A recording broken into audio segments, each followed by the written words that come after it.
pero estamos trabajando en eso. Y les vamos a dejar saber cuando está en vivo. So for captioning, we have live captions at today's events. To turn them on, please click the Show Captions button. If you're having difficulty viewing the captions or have any other technical questions, please message ACLU IL events in the chat. Thank you to everyone who submitted questions in advance. You can continue to submit questions during the event by using the Q&A feature at the bottom of your screen. Now, today I am going to be joined by Ed Yonka, the Director of Communications and Public Policy at the ACLU of Illinois, to talk about the current landscape of civil liberties issues. And afterwards, I would love to introduce you to some of our partners in Naperville who helped us organize this event. So, Ed, please join us. Well, good evening. How are you, Luis? I am doing all right. Thank you for being here tonight, Ed. I'd like to start off with a topic on most folks' minds, the increase in immigration enforcement and, frankly, the abuse of power from ICE and other federal agents in Illinois. Yeah, Can you tell us what's happening on the ground here in our state? sure. I think put simply, what we've experienced are weeks on end of a violent, reckless effort to engage in immigration activity. I won't even dignify it by calling it enforcement, in which people have literally been pulled out of their neighborhoods, pulled off the streets, pulled away from their families, out of cars, out of daycare centers, out of businesses, to feed whatever need it is on the part of the administration, in order to, to fulfill whatever goals they have around detaining and deporting as many people as possible. What we've seen, are a series of illegal and unconstitutional arrests. We've seen detentions that have occurred in conditions that don't meet constitutional standards. And we've seen the violence that was part of the activities against immigrants turned actually against everyone, protesters, journalists, clergy members, and et cetera, who just simply came out onto the streets of their neighborhood or to the ICE facility in Broadview to oppose this particular policy. And so I think when you take this all together, I often say that at the end of the day, what we saw was our own federal government invade the Chicagoland area and create violence, create disruption, create chaos all across the area, claiming somehow, as they did today, that somehow they are, in fact, making us safer, that they're enhancing public safety, when all they've done is disrupt, thriving communities and really engage in just brutal, brutish, goonish kinds of tactics. Thanks, Ed. But we've seen public response to these tactics as well. And it's sort of been one of our highlights of the moment that we're in. Ed, can you talk about how Illinois and the public response can serve as a model for protecting immigrants when clearly federal policy is failing us? Yeah, I think there's kind of two ways to think about this, Luis. Number one, I think what we've seen is at the public official, at the elected level, we've seen elected officials at, from the state level to local levels to county levels, state house members, et cetera, all join in unison in opposition to this behavior that we've been talking about. You think about elected officials who quite oftentimes will be at loggerheads over a whole series of policies, have come together and set those differences aside for the purpose of really pushing back against this abuse by our federal government. Whether it's resisting the ICE activity in our neighborhoods, or whether it's resisting and opposing the federalization and deployment of National Guard troops in our streets, there has been a collective effort, again, at every single level. Communities far and wide have adopted ordinances opposing, and speaking out against these activities, so that unity among the political class has been important. But I think the real story of all of this is what's happened in communities and neighborhoods where, literally people have just come out and joined rapid response groups where they've been trained and, been prepared to go out and confront this activity when it happens, to record the names of people being swept up and report those names, to lawyers and immigration rights groups and others, and do that. We've seen a response among people to really understand what someone's rights are when they're confronted by ICE or confronted by the Customs and Border Patrol Agency, and to share that information out with people in their community. It's not an accident that Tom Homan said once, and I don't know who paid him $50,000 to do this, but he once said that the problem with Chicago is they know their rights too well. Well, that isn't an accident. That was because people have been doing that for a decade in this community. And when they saw this moment come, they redoubled those efforts again and really pushed to share that information out and make sure that everybody knew their rights. And then even when people didn't feel like the thing they could do was to, train someone or to share know your rights information or to be part of a rapid response team, maybe they didn't have the time.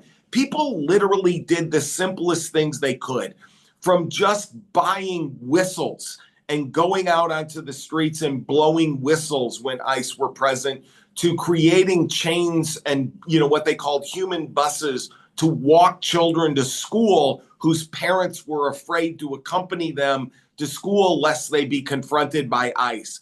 In every community, and this is the other part of this, from the Western Suburbs to Waukegan, from Lakeview to Little Village, there have been neighbors and friends who have just come out on the sidewalks, who have opposed and been present and been witness for these activities, and who have recorded them and collected them, for purposes of helping people to understand what is happening. And I think it is that sense of community that people really should look at, and really build on, not just in this moment, but also thinking about where we go in terms of the next opportunity we have for real comprehensive immigration reform. Let's bring all those people to that fight as well. The next time we have an opportunity to really do something that makes our community stronger through, more funding for, say, Head Start programs or other things like that, this is the energy we need to bring to those things as well. I think what we've seen is the community can withstand anything when we act in unison and when we work together. And I think that's really been the lesson of the last few weeks. As horrible as it has been, as much violence as we've seen visited on people, it was really the courage of everyday folk just out in their neighborhoods that has been the hallmark and really the sort of clarion moment of this entire event. 100%. I think the way that people have been responding has certainly been inspirational, especially to us here at the ACLU. It's given us some wind under our sails. Ed, there's no doubt that we are in a defining moment for civil liberties. Aside from what you just told us about immigration enforcement, can you walk us through the other threats that you're seeing nationwide, and specifically how this moment differs from others in the past? Sure. Let me start out with that last part of the question, because I think we sort of need to level set and be honest with one another. I am, Luis, as you know, I am gently aging. I am well into my sixth decade of living on this earth and in the United States of America. And each day that I wake up, for the first time, I'm living in a country that the president of the United States is attempting to rule it as an authoritarian and not as a democratically elected president. He wants to wield all power and he wants to do it in a way so that everybody must conform to his view of the world. And, those abuses we're seeing in a range of different ways. From the very first week of this administration, just as one example, we've seen the administration attempt to use funding that has been approved by Congress, signed into law by another president, even sometimes signed into law by this president, and then attempt to leverage or coerce that money in terms of trying to exercise other kinds of policy prescriptions. So as an example, we see that there is money that has been allocated, for certain sort of educational programs. And at the highest level, we've seen the president, take those funds and say that they won't be spent and they won't be used, whether it's for universities or for other kind of educational institutions, unless they conform to his view of the world. And whether it's about the fact that he doesn't like their policies around admissions, or he doesn't like their policies around what they teach, or he doesn't like, the way in which they permit protests on campuses. He's always attempting to use that funding lever as a mechanism to coerce people into behaving or acting in some way that is consistent with his worldview, but not consistent with their own values. And I think that, that's one thing that we're clearly seeing. We're also seeing a president and a White House that is trying to stifle any kind of free speech. I think it's always interesting to me because we talk about, the ICE agents, the masked, unidentified ICE agents roaming our streets. And we talk about, he wants to deploy the military. And then we sometimes talk about the free speech issues, but they're literally all connected. Remember, number one, that the president tries to use immigration as a vehicle for stifling speech. Mahmoud Khalil, the ACLU's client, has a position on the Israeli-Gaza conflict that the president doesn't like. And so they're trying to strip him of his green card and deport him from the United States. Again, not because he's a threat to the country, not because he's done anything wrong, not because he's behaved in a criminal way, but simply because he has a point of view, a perspective that is different than the White House. We see, the efforts to punish people for their speech, for example, in the wake of the murder of Charlie Kirk. At the highest level of government, we saw individuals from the vice president on down who encouraged people, to go ahead and, rat people out, as it were, if they weren't sufficiently grief-stricken over the murder of Mr. Kirk. And nobody, wants political violence. But the idea is somebody should be punished because they didn't grieve in the same way that the president thought they should. Is just another abuse of power that we see. And, we have to identify, I think, as we talk about these issues, we sometimes separate, some actions from others. But there is literally the abuse of power and the use of our military.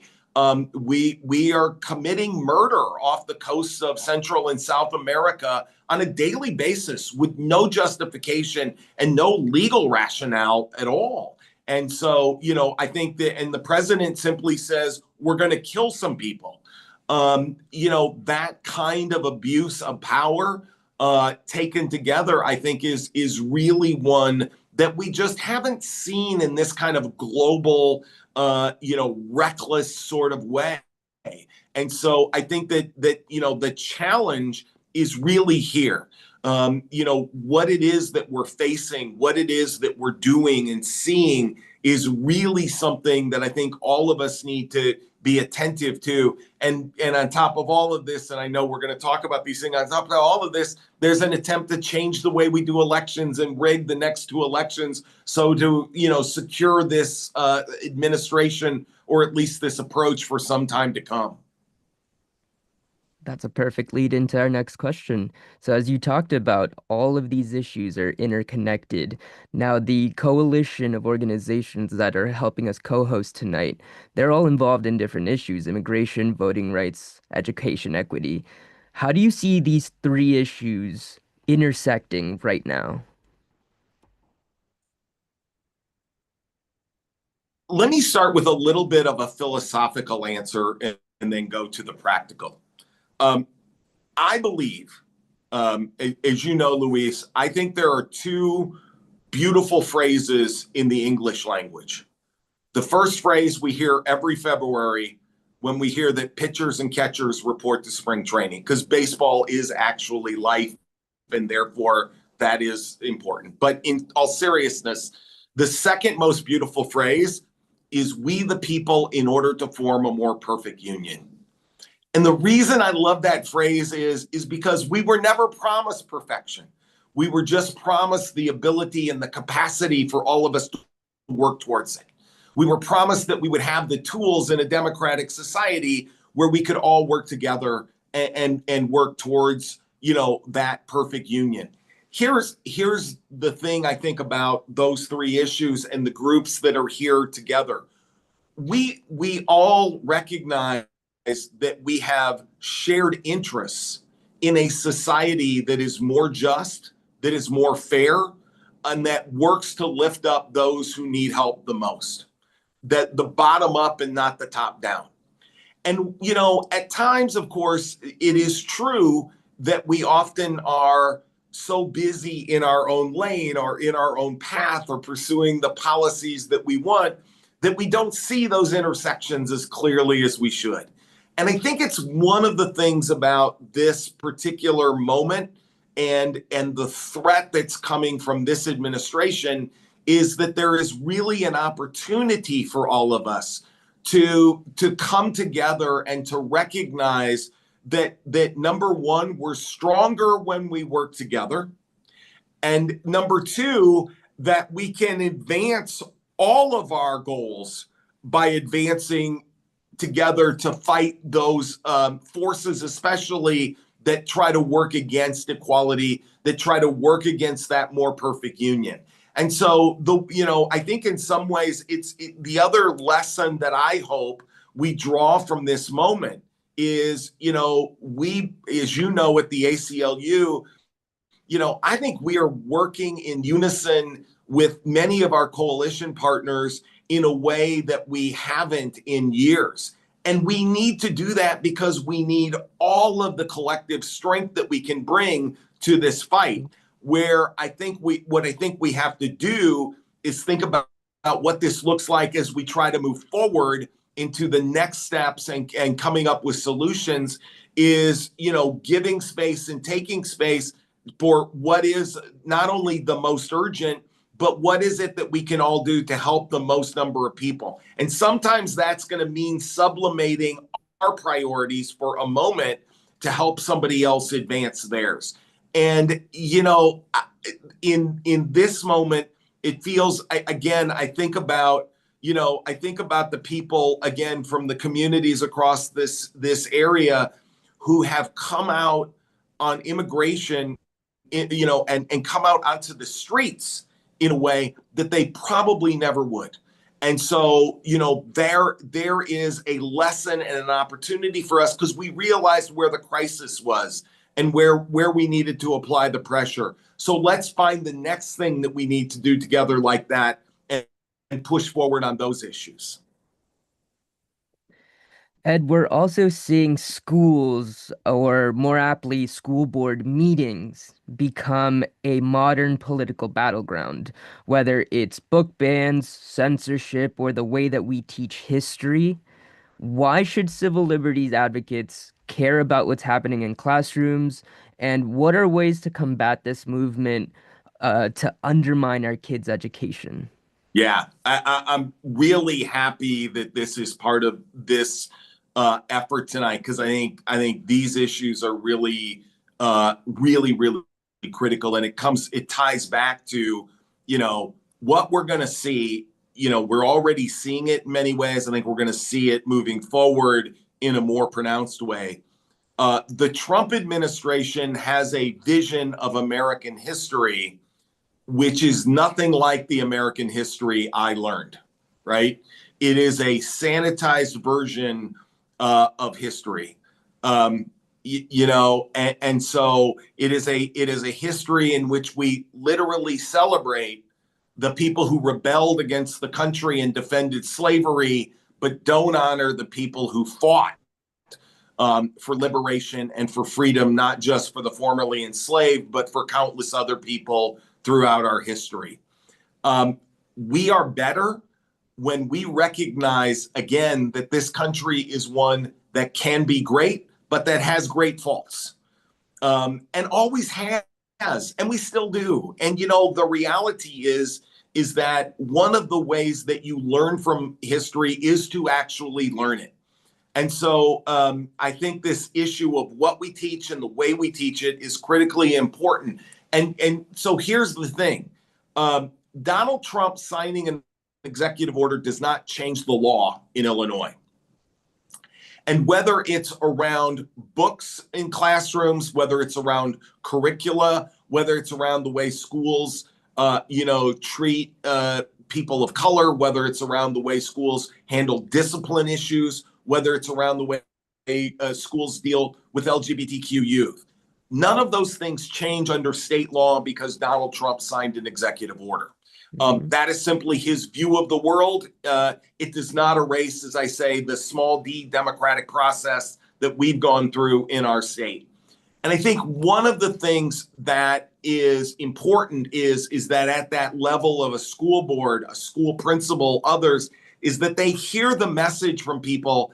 We fought for these policies that were open and inclusive and expansive and comprehensive in terms of our curricula, because that reflects our values as residents of the state of Illinois and of this area. And so, one of the things I think about, is probably many of the people on this call understand is that each and every time the school board meets, or a committee meets, or this local city council meets, or the library board meets, there is a public comment section. And here's the thing, people show up for that. I know this is a little afield, but I will just say it's interesting. Over the past several months, I've had like three or four occasions to go and testify before the Chicago City Council Committee on Immigrant and Human Rights. People show up to do the public comment section of that meeting. And you know who they are? They're MAGA supporters at the Chicago City Council Committee on Immigration Rights. We ought to be there talking about the kind of immigration policies we want. And similarly, we ought to be at our local school board meetings making comments about, giving comments about the way in which we think curricula ought to follow Illinois law and not the musings of Donald Trump. We ought to talk about how we believe that teaching an accurate history is more important to young people than teaching some sanitized version that doesn't give them the tools to make corrections to our society. And so, I think that whether it's simply going to a library board meeting to stand up, if your library is like many in Illinois that have fought and resisted book bans, hey, go thank a librarian for having done that, for goodness sakes. These are things that are a little bit out of our comfort zone for many of us. Others of us are more accustomed to public speaking, but, for many of us, that's a little bit outside of our normal comfort zone. But the reality is that when you do that, when you show up and speak out on these issues, you create not only that opportunity for yourself, not only does the leadership of whether it's the school or the library hear that message, but the other thing is it creates a permission structure for other people to do that. Because you know what? There are dozens and hundreds of people who feel like, I'd go do that, but I really don't know if I want to go do it alone. So you doing that and leading that effort, take a friend along, take someone along. The buddy system is always good in this instance, and it creates opportunities for people to participate in ways that they might never have thought of before. I love that. The more we get engaged and the more we use our democratic system, um, the better reflected our values are in communities. Right. That's just And that. the thing that the reality is we, we want it's not this is the most important thing. I'm not here because I just oppose the actions of the Trump administration. I'm here because I want my society to look like something. I want it to reflect a better, more equal society. And that work takes all of us speaking out and showing up. The problem I think for many of us had, went through for too long was just thinking that it was all going to be okay and that somebody else was going to take care of it. And I didn't have to show up and be counted. And it turns out that we all do. Now, Ed, as you mentioned, that buddy system can be very important in mobilizing folks. I mean, it might seem daunting to show up to one of these meetings alone, but another way to help that feeling of anxiety is by sharing a couple examples. So, would you share a couple examples of local communities or school districts here in Illinois that took positive steps at these school board meetings or library board meetings? I think there's a couple of these I think of. The first is, we going back. This is even before Donald Trump's reelection. We saw some local activist organizations work fervently to try to remove books from libraries and school curriculum that focused on issues that these small groups didn't like. You think about everything from trying to ban books about gender, books about LGBTQ youth, to the effort in one school district in exurban Chicago where they wanted to ban the use of the book Just Mercy by Brian Stevenson. And literally, the person who challenged the book said that one of the things that they were concerned about was this, and this is a book, by the way, about racism in our criminal legal system and in fact in the death penalty system. And one of the things that I loved is that somebody once argued that they ought to have a book that showed the other side. I'm not sure what the other side of opposing racism in our criminal legal system looks like. But I don't know that I want to read that book personally. Maybe I should. So I think what happened, and this was one of these great things that we saw, Luis, when those efforts happened. What you would have is these local groups would gin up a group of people who would come from other places and show up in communities at the library board meeting or at the school board meeting, and they would make loud noises and scream and holler and demand that books be withdrawn from the curricula and et cetera at one meeting. At the next meeting, so that group would show up, and suddenly you'd have 5, 6, 7 people who were saying, you know what, in our community, we want this to be taught. We want these books in our curricula. And if you don't want to read the books, we understand, don't read them, but don't take them away from our children. And what was amazing, by the time you got to the third and the fourth meeting, the first loud and angry group, they were gone. And you had 20 or 30 people, and sometimes 50 and more, showing up and demanding that these books be kept in the curricula because they were really important and reflected their local community values. That's the power that comes once people know that there's somebody willing to stand up. That's the power that evolves when people get that feeling of working together. We've seen the very same thing happen, in the area of trans rights in Illinois. As you know, we have a fully inclusive Illinois Human Rights Act. That means, among other things, after, as the result of a lot of hard legal work, in fact, out of this office, that trans students in Illinois can use the restrooms and the locker rooms in accordance with their gender identity. And, we see repeatedly local school districts where people show up and say, but Donald Trump changed that law. Again, Donald Trump didn't change any law in Illinois.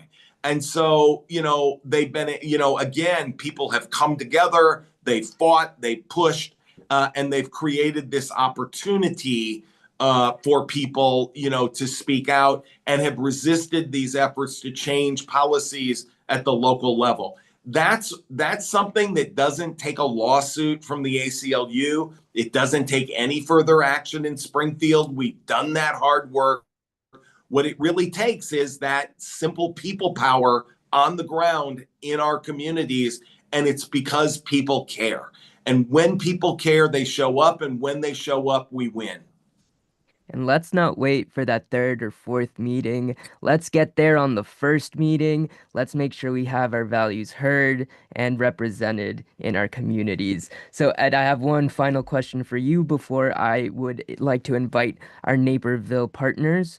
One thing that's giving me hope in this moment is seeing how movements build strength through coalition, as you've been talking about. So before we turn to our local partners who are doing that thing themselves, what do you want folks listening tonight to take away about the power of local action? Here, I think this is, I love this question. What folks should remember is that that your ability to impact change is greater on the local level than anything else you can do. Most of us, I suspect, will not be invited to the Oval Office by Donald Trump to personally convince him that he's wrong. By the way, we're all fortunate, though, if we are invited, he's put up the sign so we all know where the Oval Office is, because we were all confused about that at the White House for some time. I can't resist. It's late and I get punchy, Luis. But what I will say is, remember that the people who are making the decisions at your local level are the people you see at your kids' or your grandkids' soccer game. It's the people you see at the bookstore. It's the people you see at the grocery store. You know them by name. They come to your door to ask for your vote. This is where I think it is really critical to begin the conversation. And I think that's something that is really great about this. The other thing that I think is important to remember, change takes time. Change is hard. I'm reflecting lately on the fact that I've been involved in public policy work for nearly 40 years now in one way or another. And that work, if it's taught me anything, it is that it's not for the short-winded, right? It's not a sprint, it is a marathon. And, and even at the local level, it may be that you can bring slight changes, but you should celebrate those changes, invite people in to celebrate being part of them, and then find ways to move from there to the next step of activism. I think sometimes one of the things we do, at whether it's at the state, the federal, or the local level, is we set unrealistic goals, and then if we don't meet them, we suggest to people that it's all been a failure and their time hasn't been worth it. The truth is, even the fight is worth it. And so, just if you move one vote, if you get a hearing on something, if you get enough people to come to a meeting and speak up, those are all victories that you should lift up and celebrate with one another. And it's really important to do that to keep the momentum and the push going to make change on into the future. Thank you again for joining us tonight, Ed. We'll bring you back for the Q&A section, but thank you for your insightful remarks. Uh, Thanks. Folks, if you would like to hear more about what the ACLU, is doing to challenge the Trump administration's immigration policy, and to also learn more about state legislation and recent federal court rulings on this issue, I would invite you to join us tomorrow at noon for a virtual town hall. I believe my colleagues are putting the link to sign up for that event in the chat right now.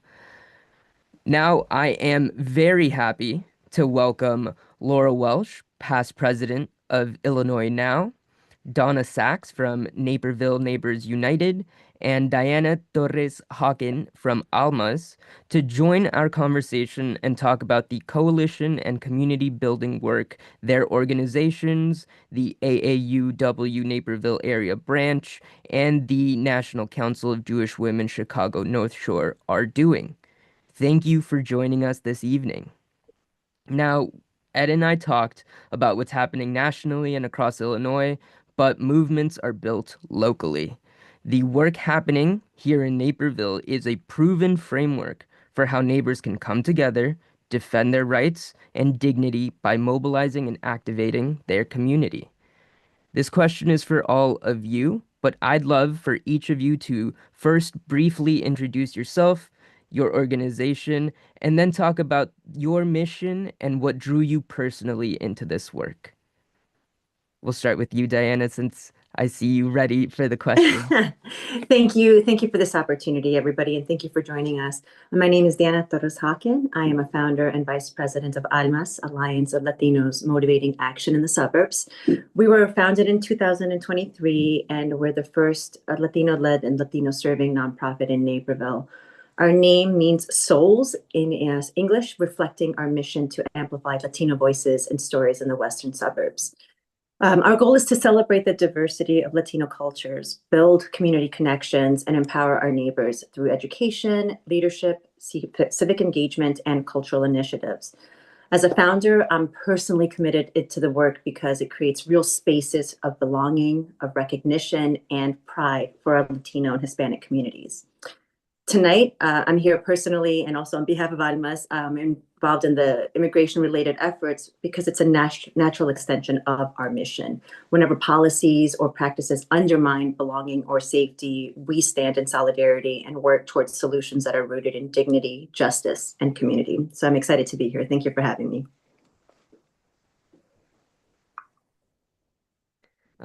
I'll call on Donna next. Or Laura, you just came off mute. Oh yeah, I didn't mean to circumvent you there, Donna. Hi, my name is Laura Welch. I am the recently retired president of Illinois Now. I'm also a national board member for the National Organization for Women.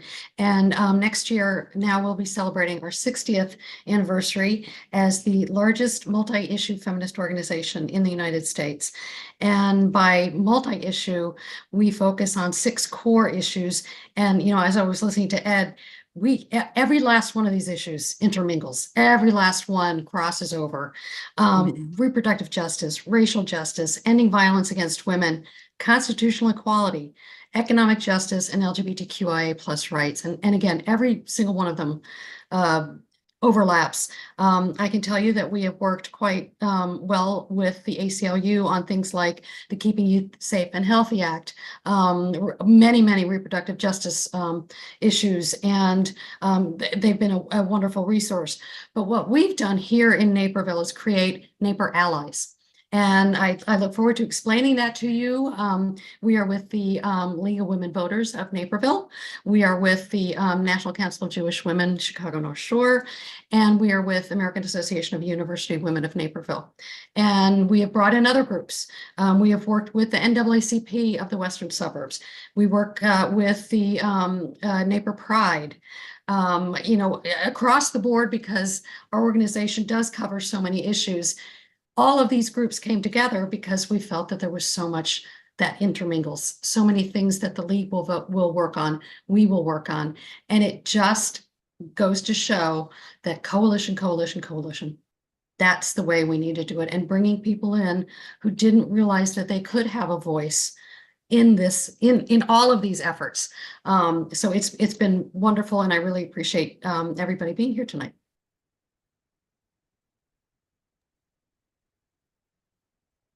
Go ahead, Donna. Good evening. So happy to be here tonight, talking with everyone and hearing all that we have in common and what we can work together to achieve. I'm Donna Sack. I'm a board member of Naperville Neighbors United. We were a group that was founded when in 2018, there were a series of incidents that happened in Naperville that were really harmful to people. Some of those were racial incidents. Some of those were religious. I mean, we've talked about the multitude of things happening in this moment. What we couldn't have seen was that within a year and a half, there would be a pandemic, and there would be a reckoning brought on by the George Floyd murders. So we were essentially poised and already doing engaging work around community conversations in response to those prior incidents. We now have expanded, and actually when I was building the list for thinking about what we've done already in these short years, we have a film series. We're now hosting our 5th Juneteenth in Naperville. We have book clubs. When things happen in Naperville, we gather the experts and we pull together and we bring together community conversations. Those might be online, they might be in person.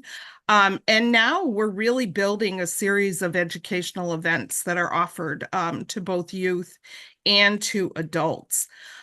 Personally, I became involved because when this group of committed people gathered together, I have a background in public history practice, and it was really disturbing to see a real misconstruing of history. And so frequently, if there's just education and reaching out, we can start to build bridges. Now, we all know that that's not always the case, but there are plenty of people that are not aligned in the extremes, that when they have an understanding on how things are happening and why things are happening, they actually have a realization, and that's bridge building. Thank you all. Donna, Laura, both Naperville Neighbors United and the Naperville Allies Group have become strong local models for what coalition organizing can look like in a suburban setting.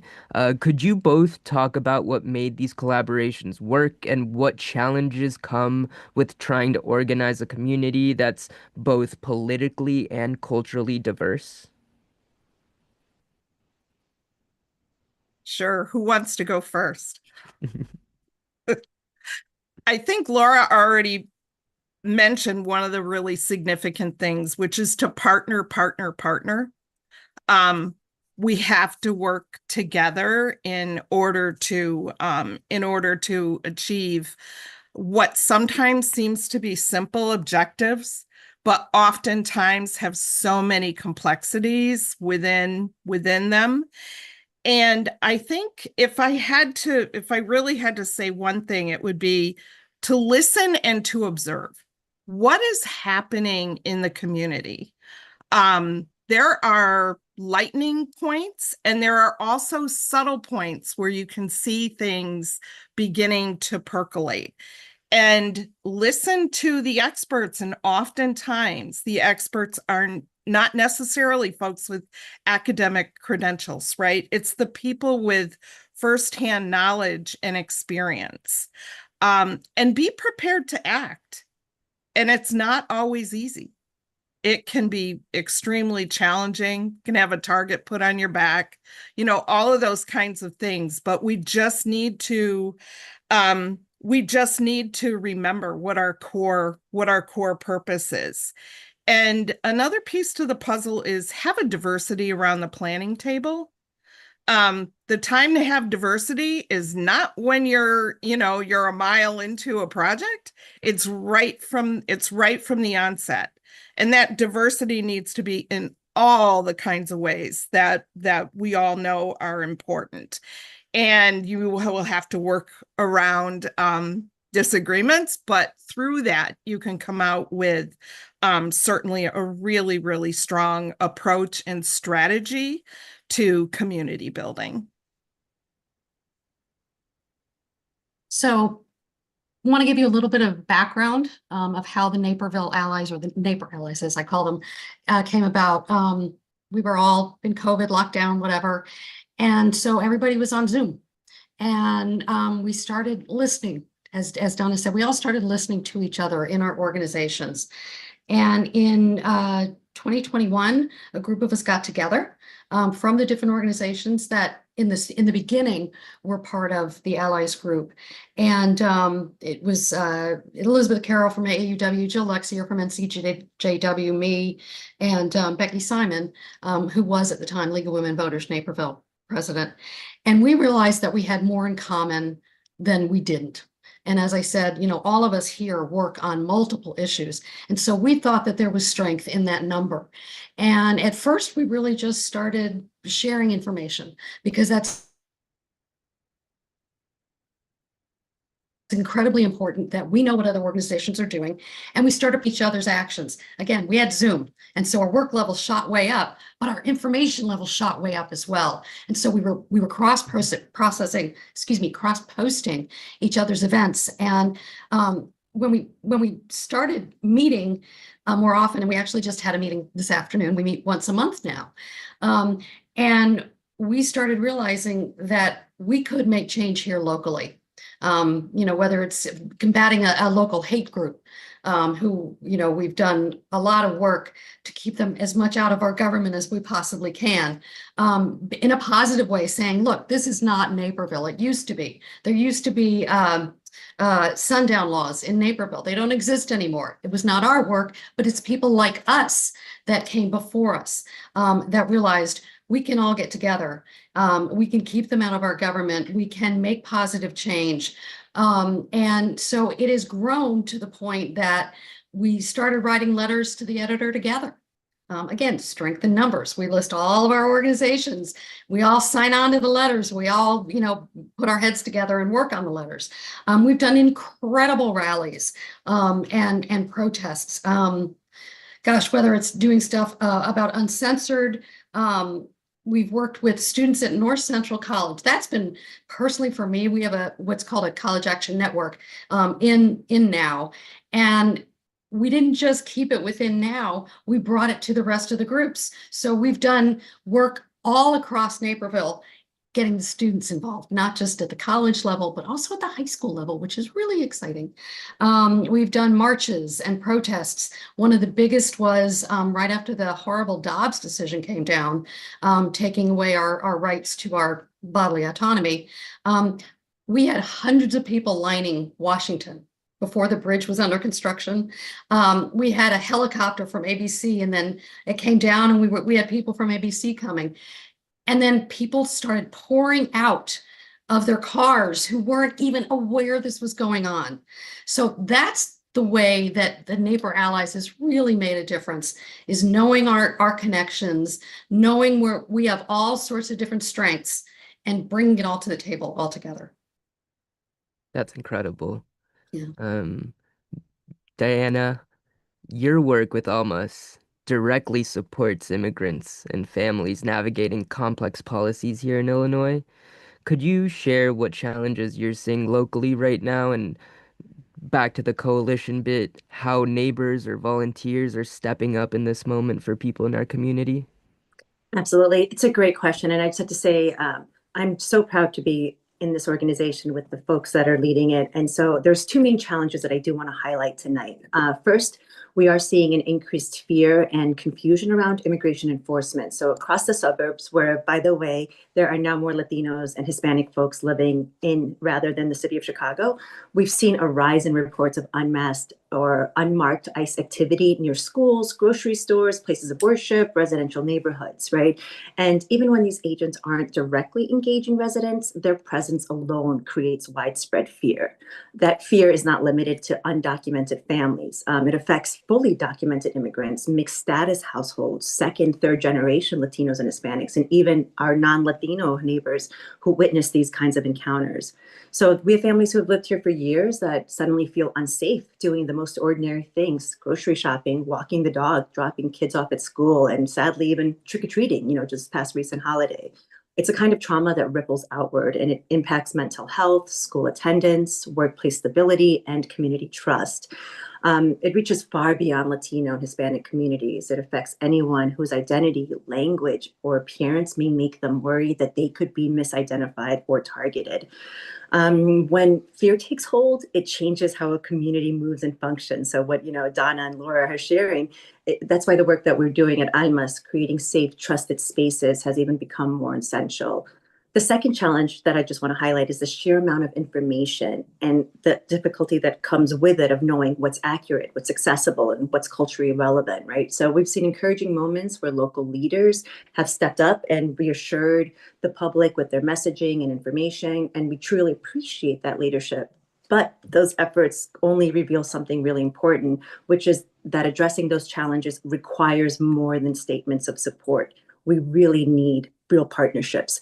We realize that no single organization, agency, or leader can meet these needs alone. The gaps show the urgent need for coordinated collaboration across nonprofits, legal partners, municipalities, law enforcement, school districts, grassroots groups. I mean, the more the merrier at this point, because it does take all of us working together with the intention and alignment to counter that misinformation, to reduce the fear, and to keep our communities safe.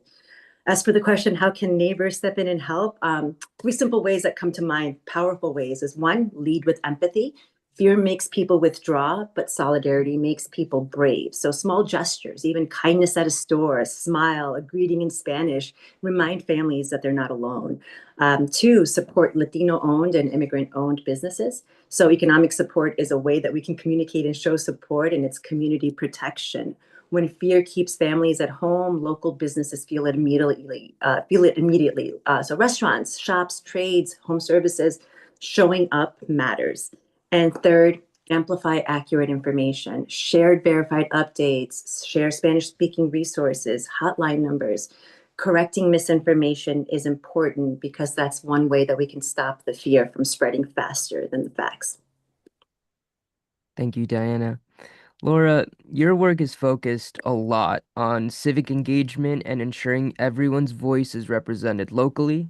What are you hearing from community members about their biggest concerns or fears right now? And what do they need most from allies in their community? I think across the board, it's the loss of our country's soul. It's the loss of our democracy. And I consider our democracy our soul. And everything kind of falls away if we don't have that centralized respect for our country. Next year, we celebrate 250 years of being a democracy. And people in the know are scared. What bothers people the most is that so many don't realize what is going on, whether it's that they don't want to, they're getting, like Diana was saying, misinformation. And so what we try to do is tell the truth. I always told my kids growing up, don't ever lie to me. I just can't handle it. And I don't want anybody else to be lied to. And unfortunately, that's the toughest thing people are saying. Where do I find verifiable information? And one of the things that we're doing with our allies groups is we are constantly looking for the verified information and sharing it. It is very scary right now. We're hearing things that, the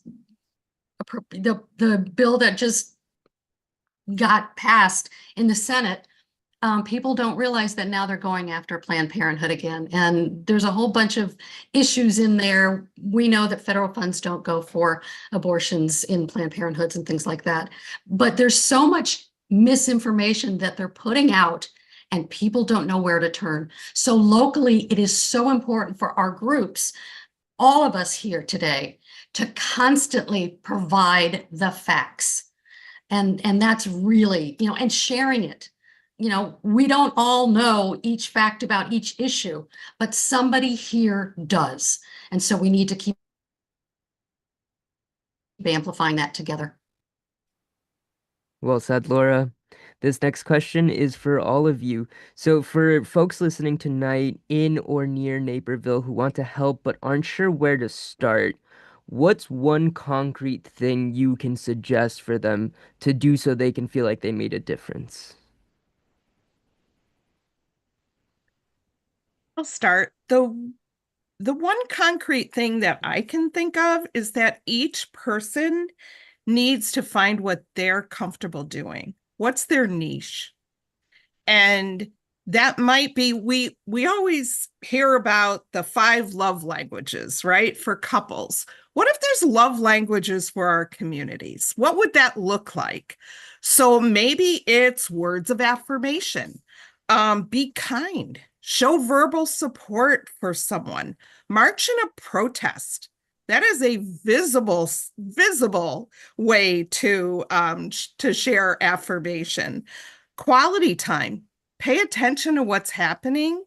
If someone is alone in a store and they seem to be uncomfortable, if you can gravitate toward them so that they're not just alone and they know that there is somebody there with them, that is a super helpful thing to do that folks who might not want to do public speaking might do. Thoughtful gifts. It might mean a card. It could be a food drop off for someone who can't leave their home. Maybe donate to a cause that is important to you. Acts of service, work at a food pantry, volunteer at an event, Naper Pride, Juneteenth. There's plenty of events that help to support community. And then physical touch, that doesn't have to be physical, but certainly sometimes a hug can really support someone if that is something that would be welcoming. So there's all different ways to find a niche. If you're a super advocate, a super public speaker, a super clarifier, super in a certain knowledge sector, share that. But we all can do something. For us here at ALMAS, if you're in the Naperville area, consider joining ALMAS's Naperville Solidarity Network. This is an effort that we are starting to be a community-led team focusing on keeping our neighbors informed, keeping them connected, and keeping them safe. So when there's immigration enforcement activity in our area, this team activates through patrolling, community education, canvassing, protest support, and even mutual aid or care work. There are many ways for people to get involved. So anything is welcome. So no legal expertise is required, just heart and reliability. We'll share information post-event, so how you can get involved. But ultimately, collaboration among these organizations is key. For example, ALMAS is working right now to collaborate and partner with 2 key leaders engaged in immigration efforts, ICIRR, which is the Illinois Coalition for Immigrant and Refugee Rights, and then Casa DuPage / Immigrant Solidarity DuPage. Efforts like these are powerful examples of what grassroots protection could look like when community shows up for one another in these ways. By the way, these are the same organizations that you can also follow on social media to access trainings on Know Your Rights, Rapid Response, Migra Watch, or patrolling. So they are Illinois Coalition for Immigrant and Refugee Rights, and then Casa DuPage, Immigrant Solidarity DuPage, or follow ALMAS because we're now going to have the Naperville Solidarity Network. We also encourage you to stay up to date on opportunities to show up, whether it's attending a peaceful protest, speaking or writing to your municipal leaders and governments and school districts, or even supporting Latino, Hispanic businesses and cultural events. Showing up matters. So following trusted organizations, or even just what you're doing tonight, participating tonight, makes a difference and lets us know that we're not alone. Well, I would say ditto to everything that you said. And one of the things that we like to focus on in all of our organizations is it's fantastic to be an activist. It really is. It's so fulfilling. So if you just join the thousands of people that march in the No Kings, that's fabulous, because all of a sudden you realize you're not alone, right? If you want to go the next step, our organizations do advocacy. We were just talking today about going down to Springfield because we do, legislative visits. Our local legislators, a lot of them have town halls or they have events and things like that. Go and just listen, because again, you're going to find that community and it's amazing. And if you can, And I will say that is one of the hardest things for some people to do, actually probably most people, is talk about something that you may have gone through.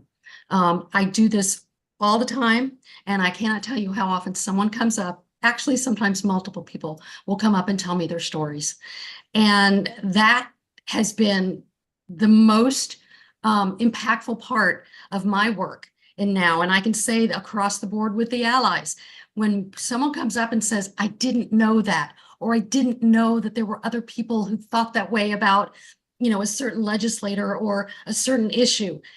If you can, join a group that will give you that opportunity, or just talk to people, talk to your students, get out of your bubble. If I can say one thing, get out of your bubble. It is easy, you know, for us to be here today, easy. But if you can, tell the truth to someone who might need a little more information. But there's so many things. And again, our organizations, whether it's ALMAS or Naperville Neighbors United or League or any of the groups that we work with, we have the facts. And, you know, let's share them so that people know they're not alone. That's a big thing. Thank you all. I have one final question before I bring Ed back and we start the Q&A portion of tonight. But what is giving you hope in this moment? What gives me hope, I mean, I can go with just is seeing how people in organizations are choosing to come together. So tonight's event is a perfect example of how working together collaboratively makes this feel more manageable. And it can be very daunting and very overwhelming to think about what's happening in our world today and just even locally, right? Just in our own neighborhoods. But community strength really does come from connection. So even an email of encouragement, 1 hour of volunteering, or one person just showing up at a meeting really makes a difference. Tonight's event shows us that we don't have to face these challenges alone. And honestly, using our privilege, you know, that's something that gives us hope too, is that whether that's your citizenship, your language, your racial identity, or your comfort navigating certain systems, use it. That gives me hope if you're able to recognize what your privilege is and how you can show that privilege and use that privilege to benefit those who don't have it. So I'm just really grateful for this opportunity to show how we can come together.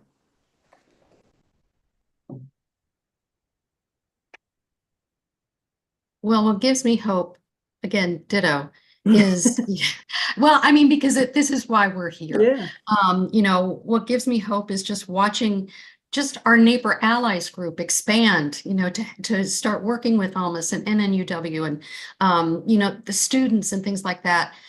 What we've seen over the past few years is a community that tended more towards the conservative side.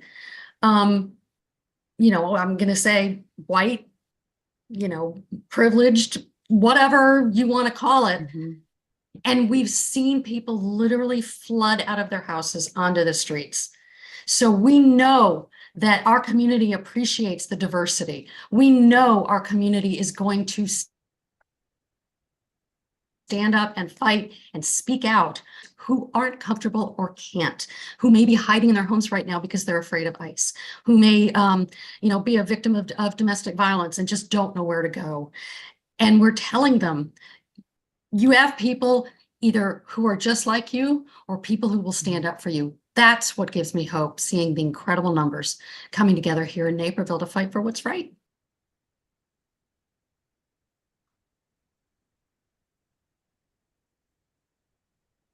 I would echo everything that Laura and Diana just said. I think for me, the lessons of the past give me hope. We've gone through this before. We have been through this many times in this country. And if you look singularly at Naperville, we have gone from an essentially all white, all Christian community, and within 50 years, we are incredibly diverse, racially, ethnically, religiously.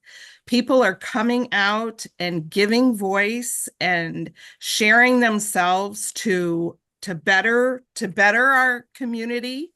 And I would say that shift from sundown towns to today was a result of a series of public policies, both on the local and the national level, that allowed this change to happen.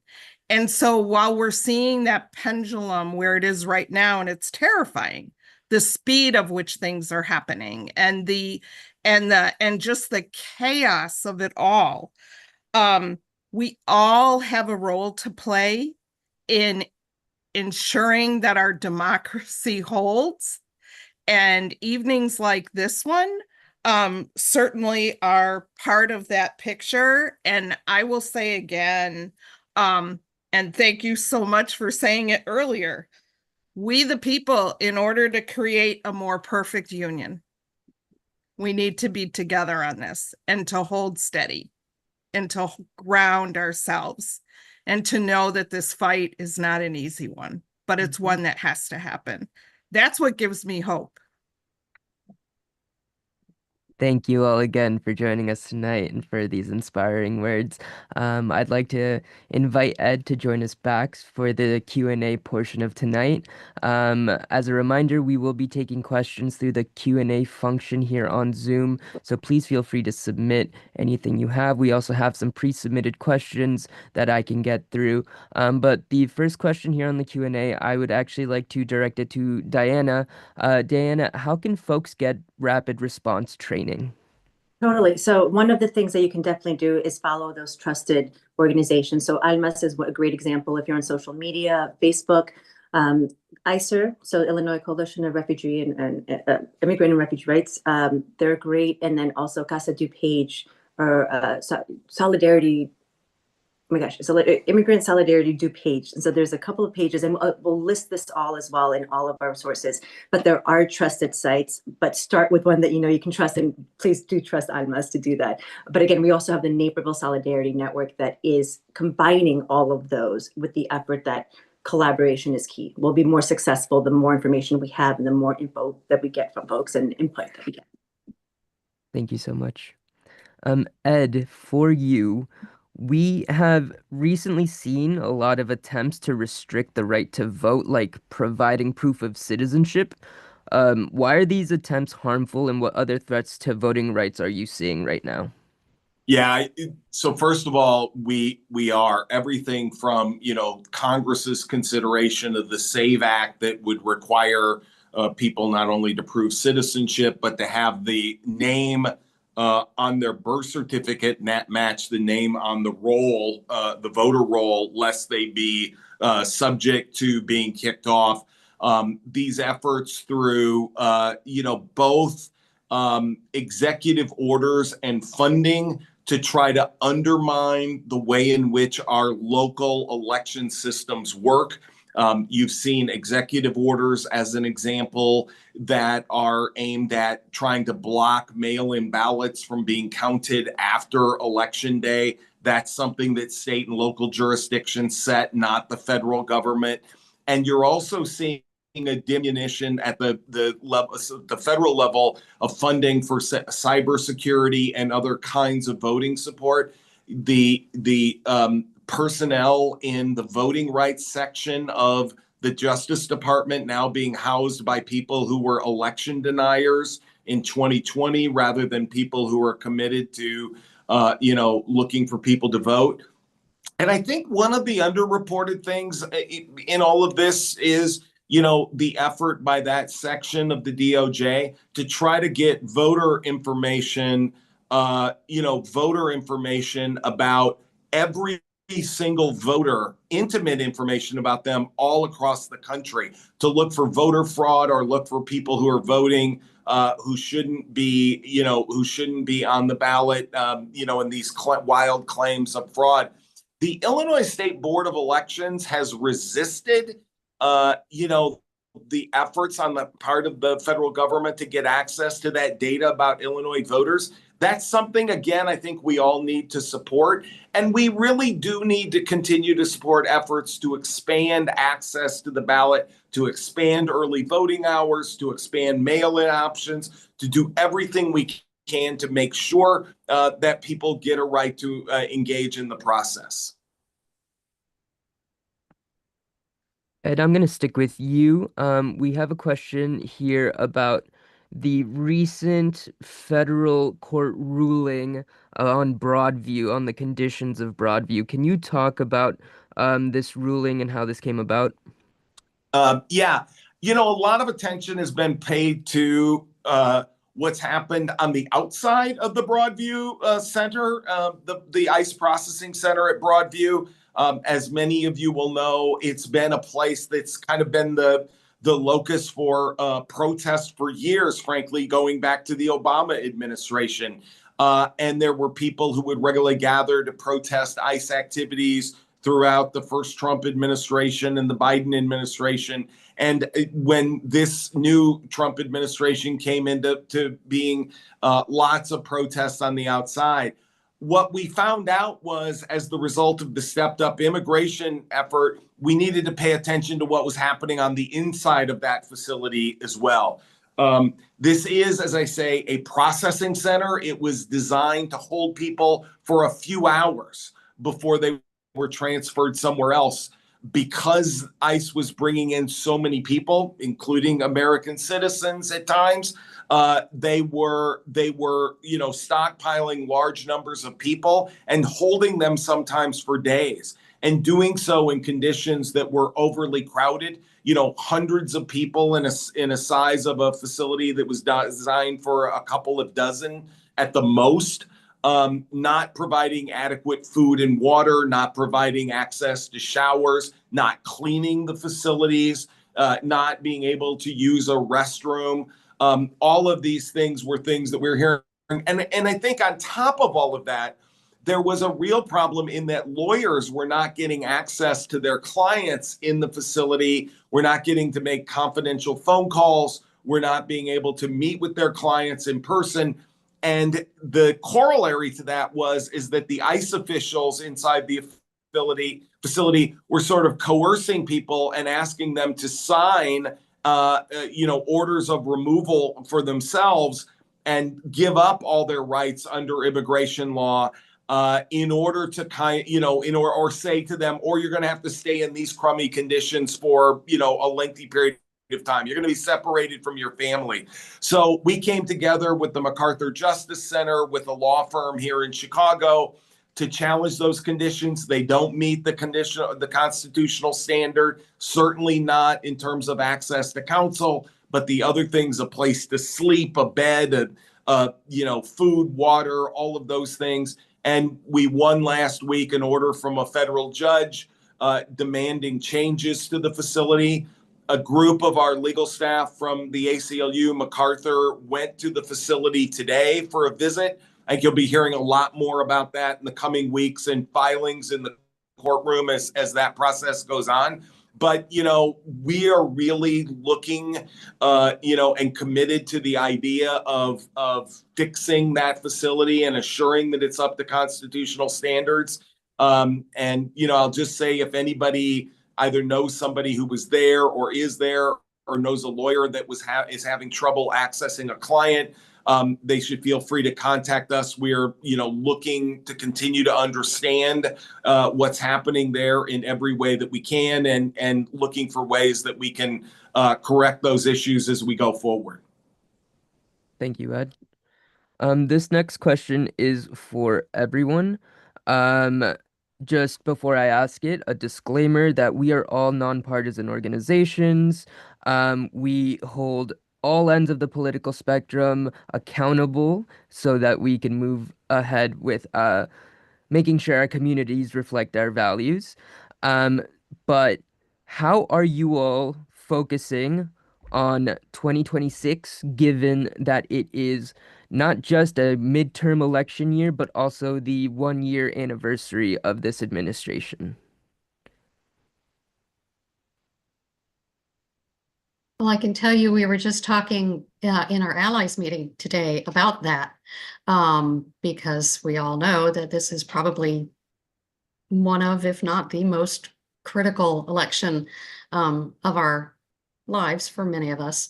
And one of the things we kind of briefly talked about was there are organizations that have Get Out the Vote grants. And so as a coalition, I am hoping that we can do that here in Naperville. It happens to be, my own organization that, we in our state got one in 2024, Women Roar 24. And so I would love to take that to our allies group.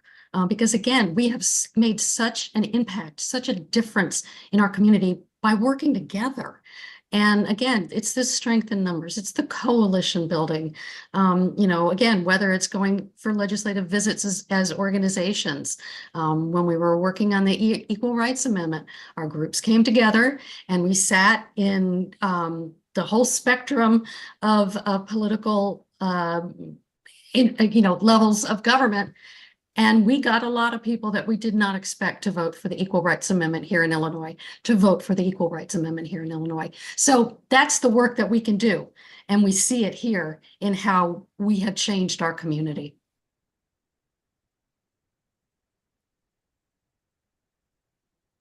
Oh, Diana, I think you're on mute. Thank you. That would be important, Luis. I would say choose your community. That there's things that we can't control and there's things that we can, and choosing your community is one of them. Reach out and support organizations doing the necessary work that support and amplify what you want to do.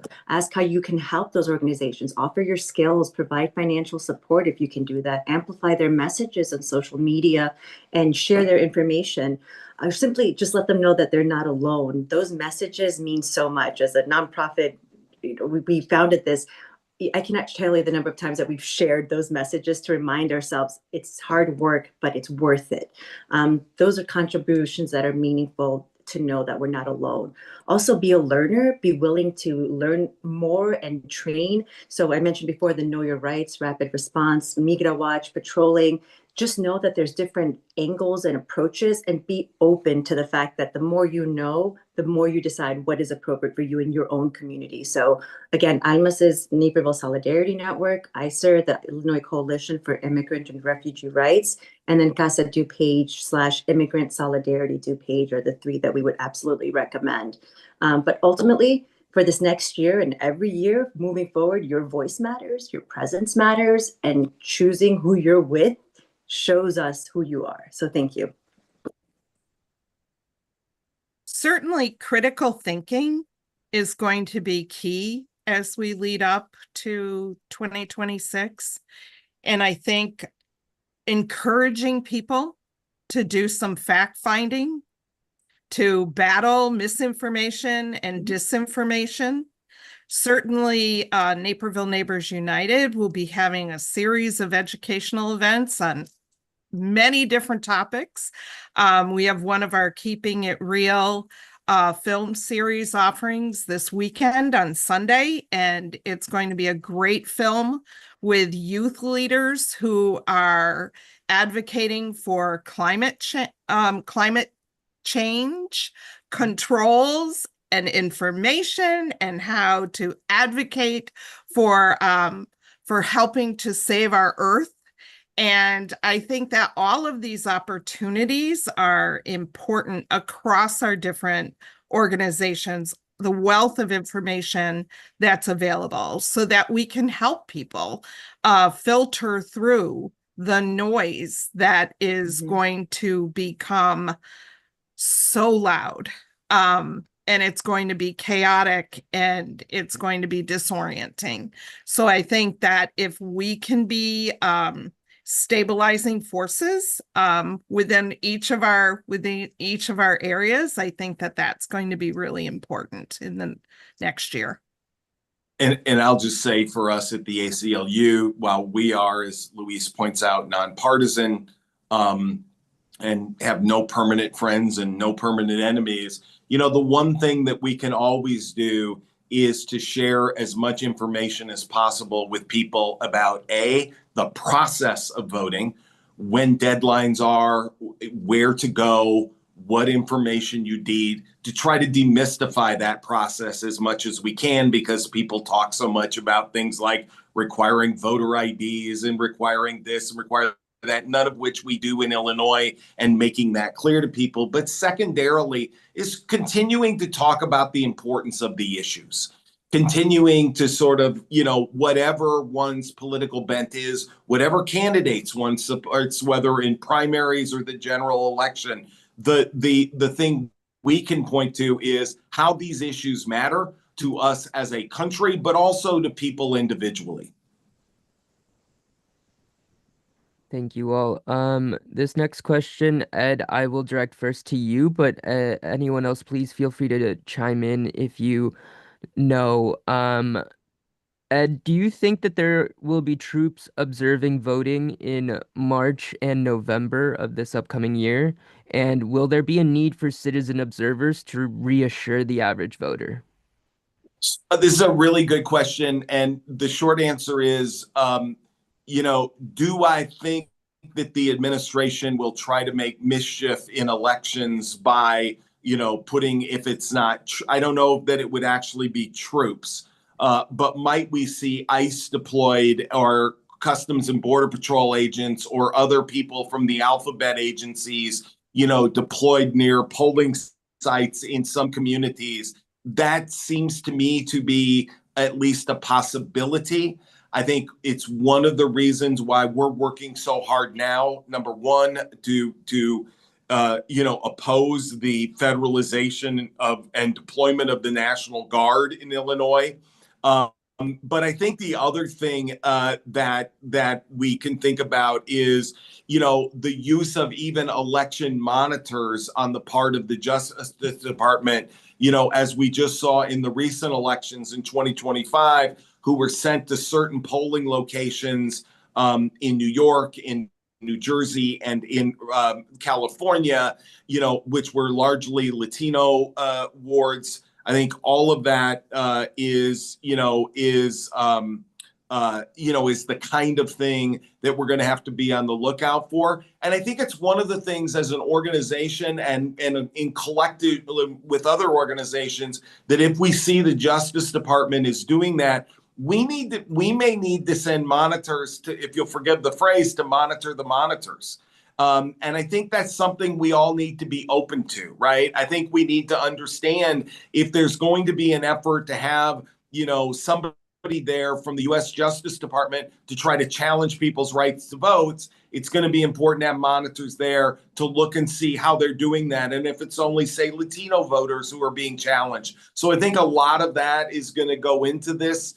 We're going to see where all of that lands. But, I think one of the things, let me just say this. I think one of the things we see and have seen recently with this particular administration is there's kind of no bottom to the well of cruelty that they tap into. And so if that includes sending out troops to try to keep people from voting, I have no doubt that they will try to do that.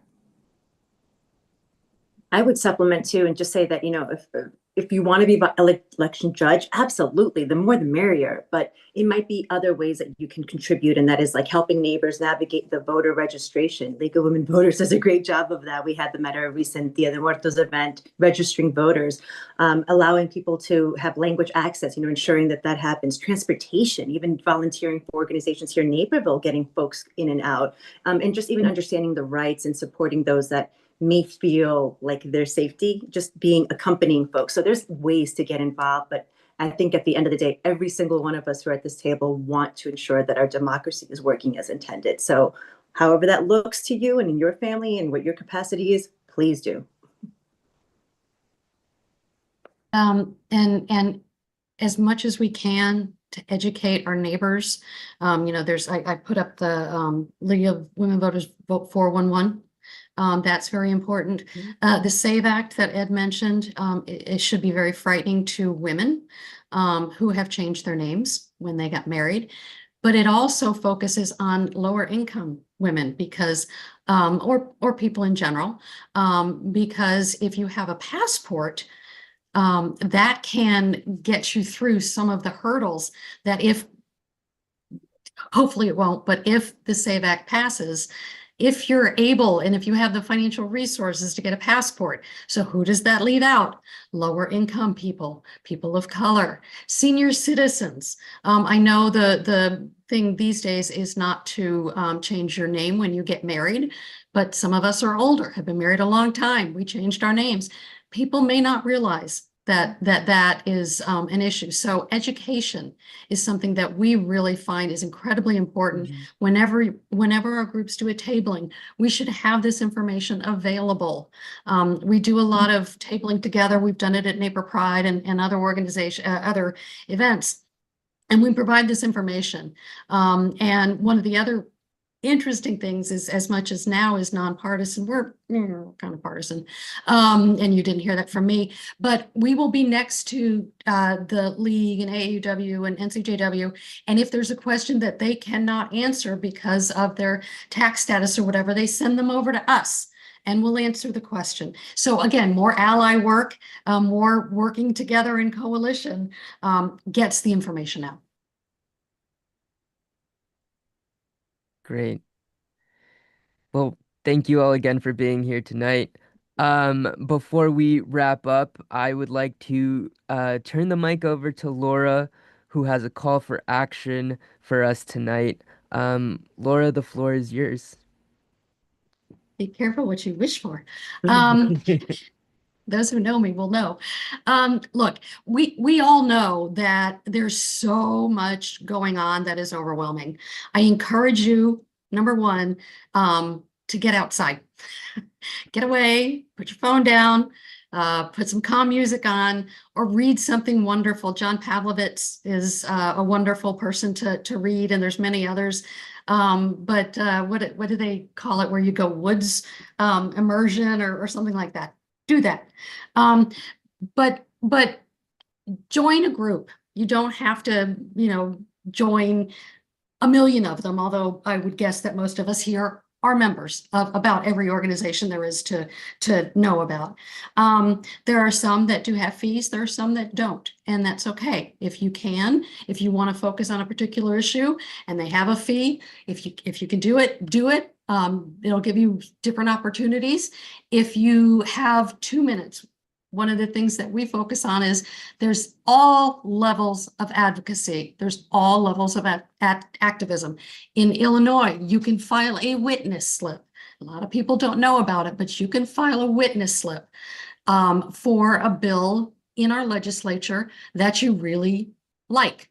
Our organizations send out, I think NCJW says witness slip warriors. So we send notices out from our different organizations that a bill that we agree with or don't agree with is coming to the floor.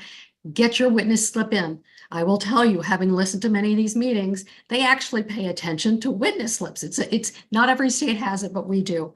And then, attend the rallies and educate yourself. Write letters to the editor. Our allies group has written many, as I've said, we've done them together. But if you can't do that with an organization, write it yourself. Write to your city council members. They will listen and they do respond. Remember, they work for us. That's the one thing I always say. We pay them. They are not the bosses. We are. Your vote is your voice. We all know that. And even if it's not election time, let them know how you feel. And don't forget, if they do something good that you appreciate, let them know you appreciate them. They don't get that very much, and they'll tell you they don't get that very much. They get the crabby ones. Attend the meetings. Our allies group joined with a bunch of others to keep someone who is very homophobic out of a very important Naperville City Council position. It wasn't a position on the city council, but it was an advisory group, and we joined together and we said, no, that is not who we are. There's just so many different things that you can do. I want you to remember that you can do something, whether you've got 2 minutes or 2 hours. And so reach out to the different groups that are here tonight. There's wonderful groups here. There's many others in our community. If one group doesn't have what you're looking for, I will tell you that they will, hopefully, their leadership will direct you to the organization that does. And that's really what we've done here in Naperville. And, you know, I'm very proud of it. I'm very proud of the groups that we've worked with. And you know, that's what we can do to make Naperville a different kind of town than what people usually think of as Naperville. We're progressing towards something more positive for everybody. So find your space, find your place. There's a place for everybody.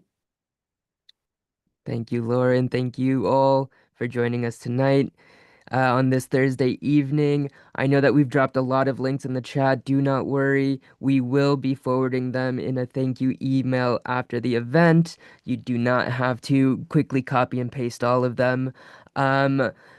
So to reiterate, please get involved with one or all of us because we together must come and push back against this administration and these challenging times. Tomorrow, the ACLU is hosting a virtual town hall on immigration policy and the responses to the Trump administration. So please join us then. Thank you again for joining us and have a great rest of your evening. Good night, everyone. Thank you, everybody.